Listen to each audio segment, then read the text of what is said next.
गणपति महाराज की जय। किसी भी मांगलिक कार्य में गणेश जी की पूजा अर्चना सबसे पहले क्यों की जाती है?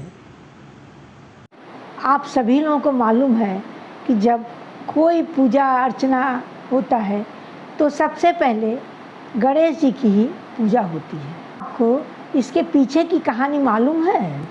हो सकता है कि आप लोगों में से बहुत लोगों को ये कथा की जानकारी हो, लेकिन कुछ लोगों को नहीं मालूम होगा। तो मैं आज ये पौराणिक कथा आपको बताने जा रही हूँ। बात है उस समय की जब सभी देवता आपस में मंथन कर रहे थे कि किस देवता की प्रथम पूजा होनी चाहिए।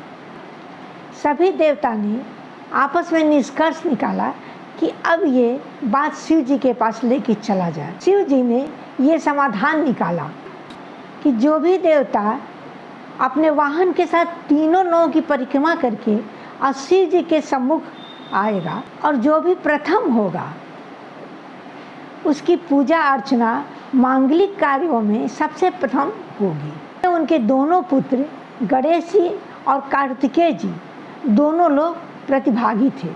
अब समय आ गया था, सभी देवतागण अपने वाहन के साथ तैयार थे परिक्रमा करने के लिए। सभी देवता में होड़ लगी थी प्रतियोगिता जीतने की, लेकिन गणेश भगवान थोड़ा विचलित हो गए थे क्योंकि उनका सवारी तो मूषक था। वे सोच रहे थे कि तीनों लोगों की परिक्रमा कैसे हम करेंगे। जहाँ सभी देवता लोग परिक्रमा करने के लिए निकल चुके थे, वहीं गणेश जी खड़े होकर कुछ सोचने लगे। जैसा कि हम जानते हैं, गणेश जी बुद्धि और ज्ञान के प्रतीक हैं। उन्होंने एक युक्ति लगाई कि उनके माता पिता ही संसार हैं उनके। उन्होंने अपने वाहन के साथ अपने माता पिता की 3 परिक्रमा लगाई, जो कि तीनों लोगों के परिक्रमा की बराबर मानी जाती। यह देखकर शिव जी और माता पार्वती अति प्रसन्न हुए।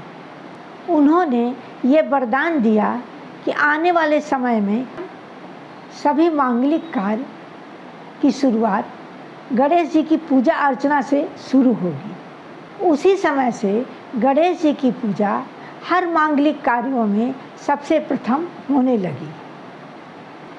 जिस प्रकार आपने सुना है कि शंकर पार्वती की सेवा करके गणेश जी बोले कि ये मेरा संसार है और उन्हीं की परिक्रमा करके और उनसे आशीर्वाद लिए, उसी तरह आज के बच्चे भी अपने माता पिता की सेवा करें, माता पिता का आदर करें, उन्हें प्रसन्न रखें। गणेश भगवान की जय, गजानन देवता की जय।